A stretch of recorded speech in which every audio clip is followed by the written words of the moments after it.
Hello there, and welcome to another episode of Delivered, the show where we talk about building successful digital products and businesses. My name is Georgios Athanasiadis, your host and the managing director of Your Majesty, now part of Infinum. Today, I got a very exciting guest for you. Taylor Halliday is a tech entrepreneur and engineering leader based in Seattle. With a background that includes roles such as co-founder at Flixer, director of engineering at Zapier, and founder of Mesh Studio, Taylor has a proven track record of building successful startups and leading product development teams. Currently, Taylor serves as the co-founder and CEO at Ravenna, which we're going to talk more about in today's conversation.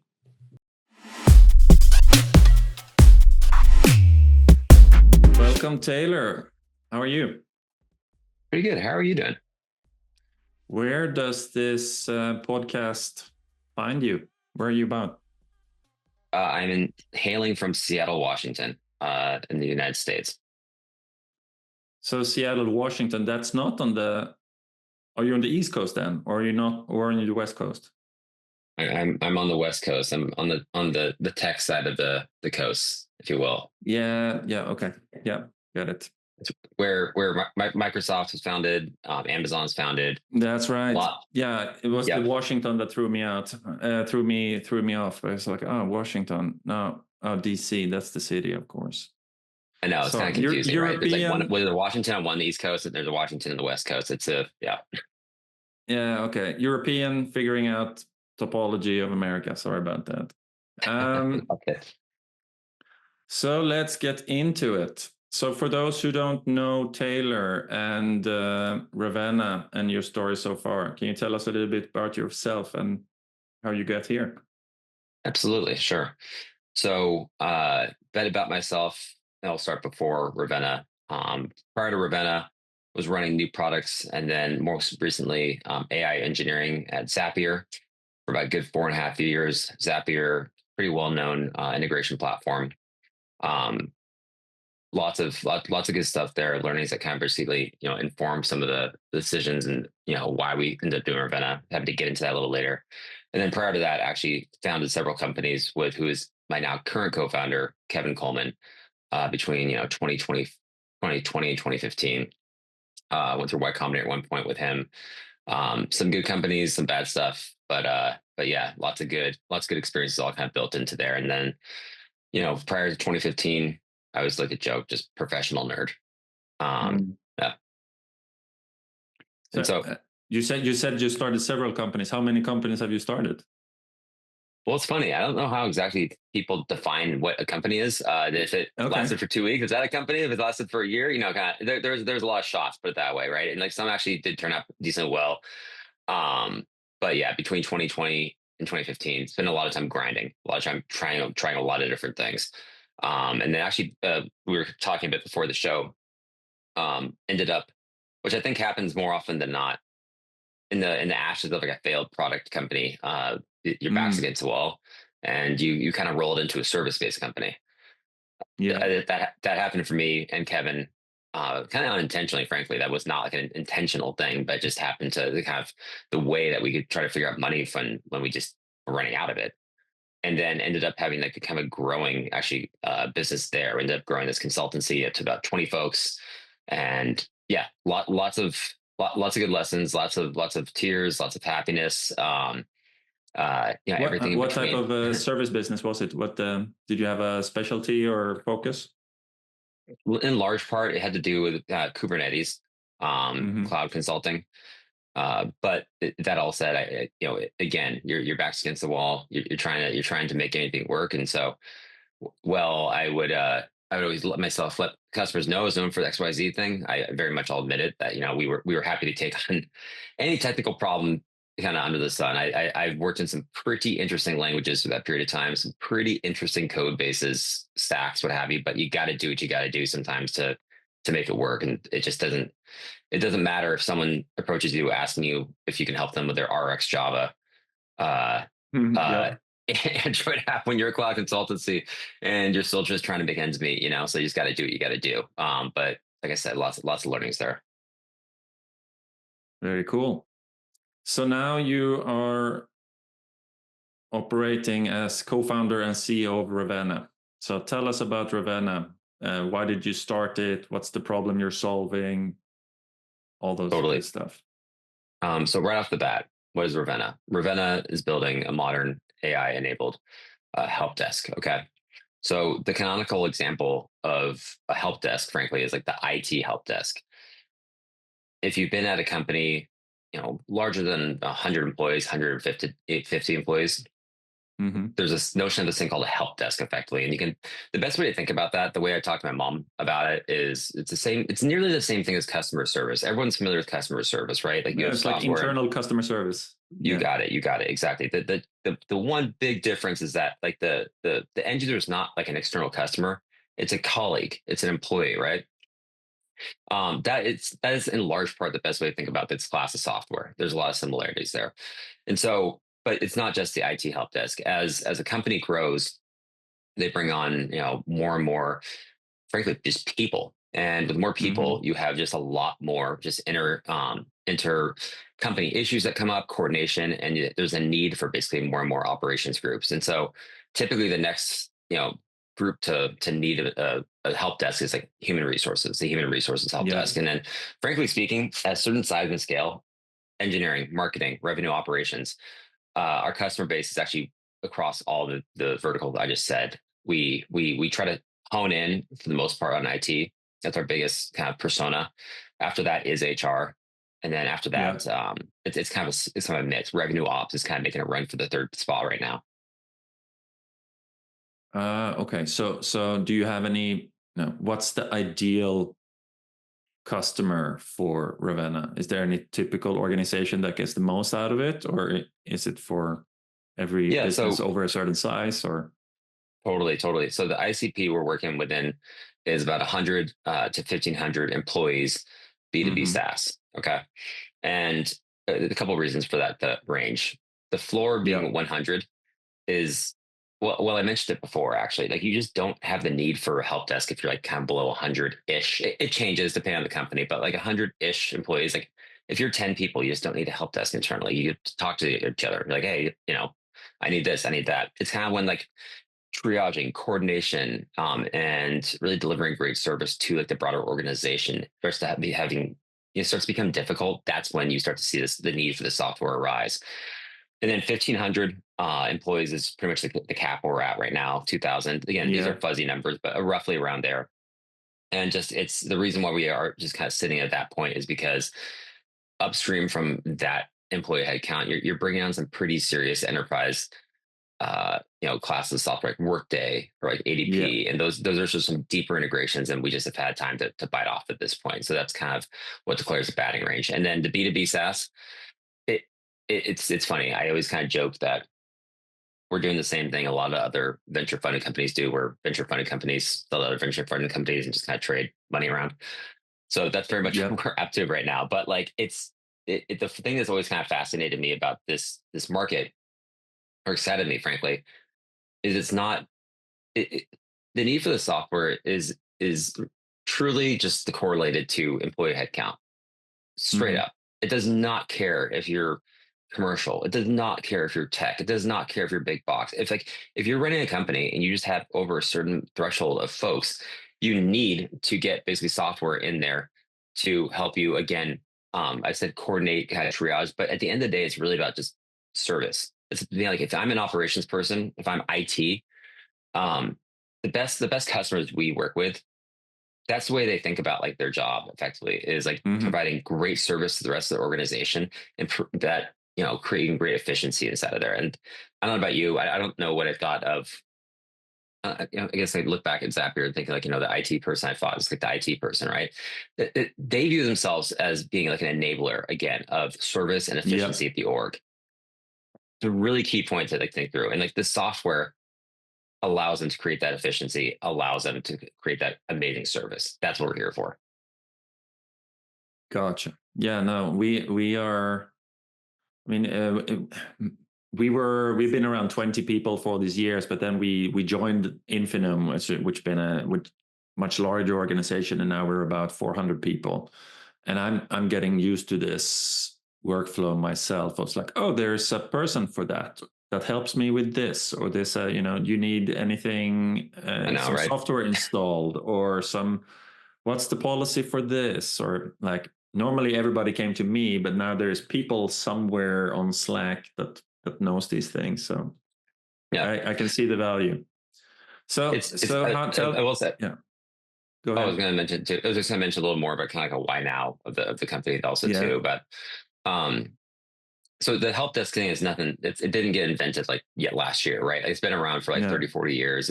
And so obviously some of the investments in AI allow you to do a lot more interesting mm-hmm. things about like meeting people where they are. There's two sides of this equation. Like there's the requester. Let's say you request something, and like I'm the person who's the IT or HR operations, right? Yeah, Leveraging a lot in modern AI, you can cut down a lot of what was the back and forth. A lot of what was yeah, basically like, every time you ask for a new piece of software, I know I need to ask about your manager, which region you're in, what piece, these different mm-hmm. things, kind of stuff. You can cut down a lot of that. And then finally, too, I would say that another just big thing that we are focusing on is at this company, everything works backwards from customers. This was from the early days of us just interviewing a lot of folks before we even had a pen cut. Before we had software, frankly, we were doing a lot of interviewing Yeah, around. Um, there's a lot of pain around people saying, "Look, like I was asking people if I were to build software in the space, what would make you switch?" I heard a lot of pain around Slack integration, team chat, Teams integration, and then I remember just being mm-hmm. like, it's 2024. You can't tell me that like these other incumbents don't have a Slack app. Like, what are you talking about? And it's like, it's not so much that there's a gap of not having an app. It's that the focus of these integrations for all the larger incumbents, it focuses on meeting you where you are, and then have you click a button to then pull you up to a third party application. It's not where you work. You have to opt into there or opt into there, whatever kind of stuff. There's a lot of paper cuts along the way. End up just DMing the person. I'm just trying to say that all the user experience has been geared to get you out of kind of like where you work, and increasingly Yeah. where you work is a team chat based application. So we're really focused on doing everything I talked about, but that all said, delivering it in a way that is completely just Slack native, Teams native, that you can get the service where you need, where you work, and not have to ever leave. Gotcha. I mean, looking at your mission for the company, are you going to be the almost like the brain of the company, or like the concierge that has all the company information available to provide it to the employees when they need it, where they need it? Is that what you're going for, or what's the mission you're on?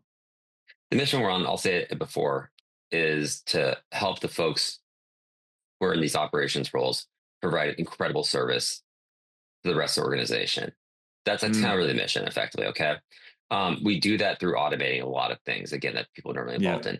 Uh, you mentioned the brain of the organization. There's a couple things that I think that like I don't know if you want to use the word obvious, but things that probably make a lot of sense once you're integrated.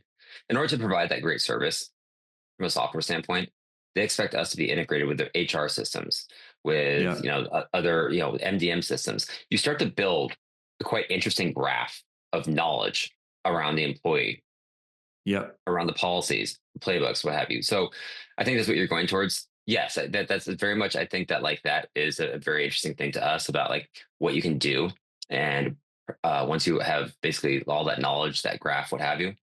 But Hmm. I wouldn't say the mission is to become like the brains per se. I'll keep on going back to it. The mission is to help enable the folks who are trying to create just great efficiencies across the organization, and just get like you as an employee, make sure that you Hmm. can just easily get at the end of the day, it's just you're asking for help. That's really what it is. Yeah. And just trying to get you that help in the most efficient way that minimizes the amount of kind of like redundant rote things that we kind of do as humans, filling out the same forms, asking the same questions. Gotcha. All right. Thanks. Yeah, So you mentioned before the call that you've been through the fundraising and all of those things. Can you tell us a little bit about that journey and what totally. what you're gonna use the means for? Yeah, sure. So a bit of just kind of run down the company. Been doing this for about 15 months now. We Hmm. started, excuse me, we started in July 15th of last year. And at that time, we raised $3 million from Coastal Ventures, um, another group of angels in Seattle, and also just had some great other investors on board. The founders of Zapier, Guillermo, Oh, CEO very of cool. Guillermo from Vercel, a lot actually great folks, and so super lucky to be having to have all of them on board. And so that really kicked off the company and kind of got us moving. And then we ended up doing another raise for $12 million about 4.5, 5 months later with Madrona Ventures, who is a extremely prominent venture capital team over here in Seattle, Washington. Mm-hmm. Wow. All right. And how does the team look like now? Then you're only 15 months in and already raised a bunch of money. And how are you using that? Are you using it? We're using it to try to build this thing as fast as possible. We're using it to try to get as much customers, as much value as fast as possible. I mean, everything sliders up to that, I guess. So, anyways, that's kind of high level. How are we using it? So, um, company started midway through 2024. Mm-hmm. The rest of 2024 was kind of the three things I feel like that you just kind of do at that stage. It's like build, talk to customers, recruit. Bing, bing, boom. I mean, that's pretty much what you're doing, right? You're trying to do as fast as you can to build. I'm always my ethos and stuff is like building the minimal, the MVP, the minimal thing, whatever, Yeah. whatever you want to say, right kind of stuff. Yeah. And getting like the ugliest, smallest thing out the door that provides like a modicum of value to your customer. Like that's the way I work. And I'm very big on like getting there as fast as possible. And the only way you do that is you spend a lot of time talking to customers, you spend a lot of time building, and you create a very tight feedback loop. Okay. As best as you can, kind of stuff. And then like get out, in my opinion, the ugliest duckling that provides the tiniest amount of value, kind of stuff. Yeah. Right. And this is in contrast. Like I know folks, there's a lot of things that everyone has an opinion. I'm not trying to say mine's right or wrong compared to others, but like I know a lot of friends even that like, build stealth startups for a long time, right? And like kind Yeah. of go into a hole in them. Um, Maybe it's just a skill I don't have. I don't know what it is. It's just not how I know how to build products. I have this like core belief that not that smart.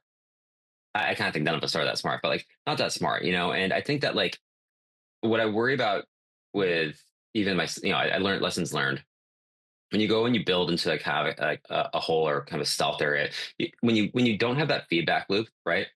And you're just building, like you're just I think you're not setting yourself up for success because like you're just creating a bigger delay between what the product is and like getting in front of customers. And like one of the cool things about customers in the market is like the most shrewd thing in the planet. It's awesome.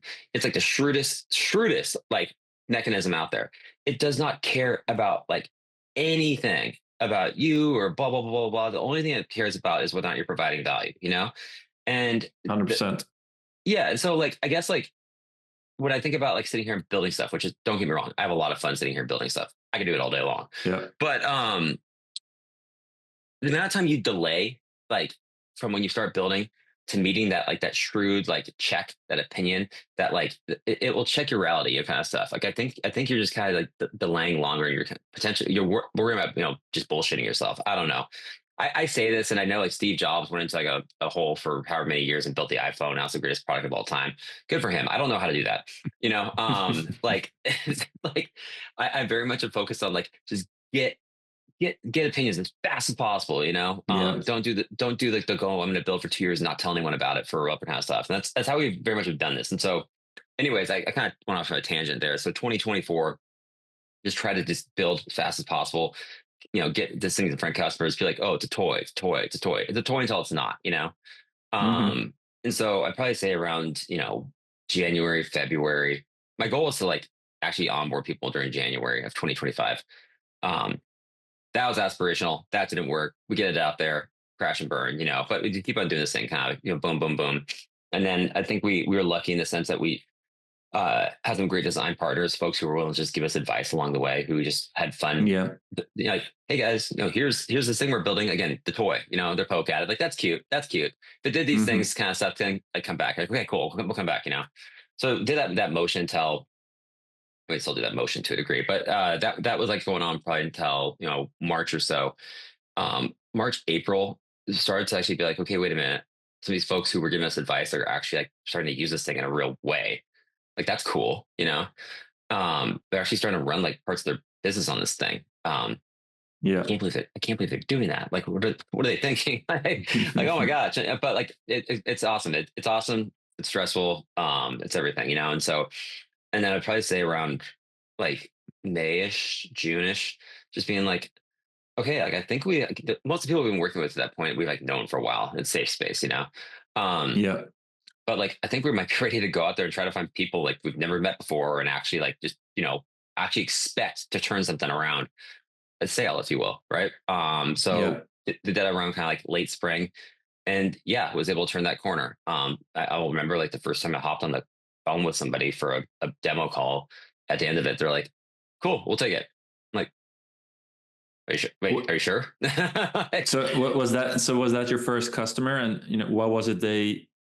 I was curious when you talked about like building fast and the MVP, and Yeah. what was the first thing that someone saw value in that they were willing to pay for? You remember that?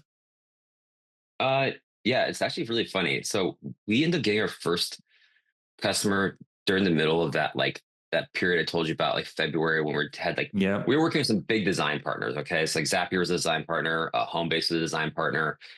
I think those were the two big ones at that time, kind of stuff. And like we're working with like pretty large teams. These are Yeah. sizable organizations. So we're trying to bite off a lot. I think it was through like some like LinkedIn posts I had done or something like that. Like we made a little bit of noise, but not a ton. Um, we had Josh, as an IT manager for a venture capital firm called Airtree that's over in Sydney, Hmm. Australia.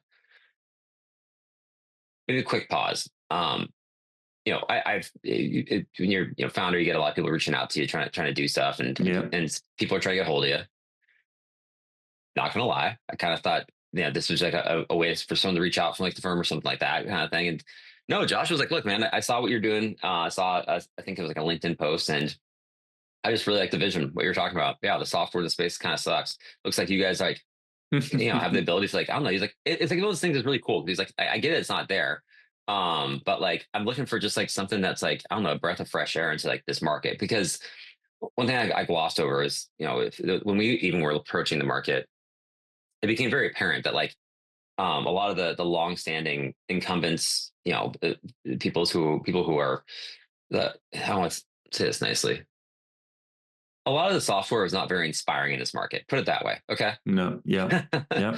I'll say it like that. How about that? Okay. Yeah. And, very much, I think one of the things that Kevin and I got interested about, was like, I'll say this too, that like there was no notion of this space. Like there's no Figma of this space. Like there's nothing that I could find It's that like like, all ugly, slow, and yeah, well, if we're being blunt, sure. necessary evil. Yeah. Yeah. I mean, yeah, exactly. And so like it's kind of funny because like we talked about lessons learned from building and stuff, and Yeah. this might not just be me because like the first thing I thought about was like, wow, like is there space for a Notion? Is there space for a Figma Hmm. like of this category? And like the software romantic in me, like the builder romantic, like I wish I want that to be true kind of stuff that people will like rip and replace like their software because I built such a beautiful kind of stuff, Yeah. beautiful new solution. Um, Yeah. I don't let myself like believe that's this like the edge. I think like you got to find something deeper than like you have pretty software. You know what I'm saying? Um, Yeah. I mean, it used to be this thing, right? That you need to, in that case, it needs to be 10 times better than the competitor mhm, you're replacing. Otherwise, the switching cost is going to be too high, right? exactly. So you need to find a differentiator other ways. Exactly, and I say that, and I don't know if the linear people would agree with that fully because they've seemed to go around and do a pretty good job. Yep. I mean, I Yep. guess I don't know. I've never been pitched by them. I don't know what their pitch is in particular, but it is very much apparent. Like, wow, you have prettier project management software, beautiful, and it's a joy to use. Want that same feeling, but like didn't want that to be the only thing. Wanted to be like. In fact, actually, we don't really lead with that today at all. It's very much we try to lead like some deeper pain points around automation, Hmm. around insights, analytics, around one thing we chatted about too, like a team chat kind of stuff, like how Yeah. you appear, like that's a big one. It's something that like that is just something I didn't expect going into this, and it's interesting. it's interesting and it makes sense how big of a deal it is about like we talked about before. The whole point is like delivering service to your colleagues, right? Yeah. People have like this there's this funny like discussion that goes on nowadays when people are like RTO, return to work since the pandemic, right? Like what's changed in the pandemic? I'm not really here for like that discussion. What I think is how like irrevocably changed is ever since the pandemic, companies are just operating more increasingly on team chat based applications. Like that's just where work happens. Okay, Yeah. regardless of where you're sitting physically. And that onslaught, I think, just basically brings like a different paradigm about how you want to get service and also how to like deliver service to people. So Very cool. So I was curious, I mean, time just flies here, but I was curious to understand. You mentioned that you're a builder yourself, engineer. Do you still write code? yes, Oh, okay. Very cool. although my co-founder sometimes yells at me for doing it. Oh, But okay. like Spend your time on something more. I get Okay. it. You know, if Yeah. I, I think there's a lot of things to being a founder. Like, hey, you should do this, you should do that. I should. There's some selfish personal enjoyment. I'm not gonna lie, just not gonna lie. I get a kick out of. You got to keep this fun, by the way, too. Like you got to have, Yeah. Totally. and I mean, that's it's your company, right? You can do yeah. it if you want to. Yeah. No, I know, but like I can't run around just saying like that all for everything, But like I gotta like Yeah. um But I uh wanted to ask you, like, going from being, writing code to being a leader of a company and organization, and like, how did you? I mean, it sounds like you're still keeping a foot in the coding still, but how has that transition been for you? Was that easy to go from, IC, if you will, to leader or entrepreneur? no, no, not at all. No, it's tough. Um, I mean, we're all figuring it out, Yeah. It's okay though. So I mean, a couple things, and I don't know, what the right or wrong way to do things are, I guess per se sometimes. And I read just made, things on Hacker News and blogs, and I try to do as best I can, But at the end of the day, Hmm. here's what works for us so far. So we got 20 people.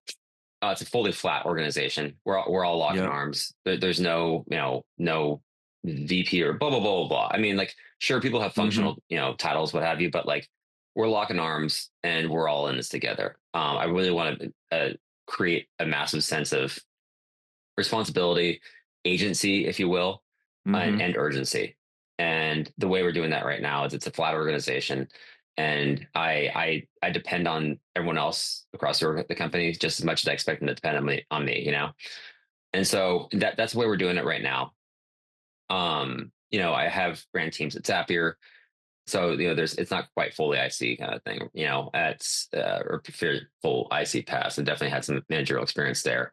But yeah, no, Yeah. managing teams is it's a thing, and I think a lot about like how do we as a team move faster? How do we become more efficient? Um, I also just have this kind of ethos thing around like I think it's common, but as a startup, you don't like you have every disadvantage becomes like a large incumbent, like you could think of, right? Like you don't have the money, you don't have the customer, you don't have the Yeah. go to market, like I don't know, like anything. The only thing like you do have, frankly speaking, is just like the absolute ability to just move quicker. I just don't move quicker than them. I don't care how much money a company throws at a large effort from being on the other side of the Yeah. fence, and just seeing. I just don't care if they threw a gazillion dollars at something, that kind of stuff. They just cannot move, like DNA wise, No. kind of stuff. It just won't happen. And so, like, I think about that a lot, and I think about like Hmm. effectively, I think my role is to create create basically an environment that's conducive to helping us go as fast as possible, right? Yeah. um and so I think about that a lot, and again, I mentioned it, lots of agency, urgency, responsibility. This is the way it's working right now for us, and I think it's working okay. Everything could always be better, but it's a tough deal, managing folks, managing teams. It's definitely not straightforward, and there's a lot of No. opinions, like anything else in life. There's a lot of opinions how to do it, and you just got to kind of pick the one that you feel like it's going to work best for you and your culture and your team. You got to go with it. That's right. So, Final question. So since this show is called Delivered, I got to ask, can you tell us the last time you delivered something that was really meaningful? I could do an answer here. Not the Probably package to someone, but more like in your professional career. Okay, so I'm just trying to pick the altitude right now. Like, there's a lot of stuff we're delivering this week per se, Yeah. But like, one of the things I think was interesting, kind of thing, is that when we basically like first kind of felt like basically like, hey, look, like you are truly making us more efficient. Like, yes, we have a larger help desk here. Yes, it's a prettier piece of software, Like I said before, like that's all fine and dandy, right? But like, what at the end of the day, what I want, what I'm here for is I want to like, actually know that I'm providing value in terms of helping people become more efficient and quicker. And like that's very much been through a lot of work with automation, some deterministic, some non-deterministic. Everyone talking to a Zapier guy, okay? So like Yeah. also a guy who, by the way, was running AI engineering at Zapier. So a lot of the rage right now is like the LLMs, non-determinism, right? Yeah. One of my kind of like beliefs here is I think that a lot of the AI, the startups in the ilk of AI, modern AI, are throwing the baby the bathwater out in terms of non-determinism. There's a lot of value in deterministic workflows, frankly speaking. And finding like a mix between the non-determinism and determinism is a really key for it. And so hitting that stride, I think, is really important. And so I started delivering to answer your question, actually being able to like show, prove, measure that you're making folks more efficient via basically using your software. I think that's probably the most important things. Right. Thanks, Taylor. That was awesome. Where can people find you? One of the easiest ones is frankly just our website, Ravenna, RAVENNA.ai. LinkedIn, that works as well. Those are kind of the two main fronts that we're on. And yeah. Awesome. Thank you so much again. And I look forward to following what you're building. Likewise, appreciate it. Cheers. Cheers. Thanks again to Taylor for sharing your expertise and knowledge with our audience. That's it for this episode. If this conversation got you thinking about implementing AI, visit the Infinum website and learn more about how we can help you. There you can also download our free AI report called Decoding the Digital and AI Revolution, which also includes a cheat sheet for successful AI adoption. If you want to hear more conversations like this, make sure to subscribe to Delivered where you find podcasts, and also subscribe to the Delivered newsletter, which you can find on infinum.com/delivered. My name is Georgios Athanasiadis, and I see you next time. Peace.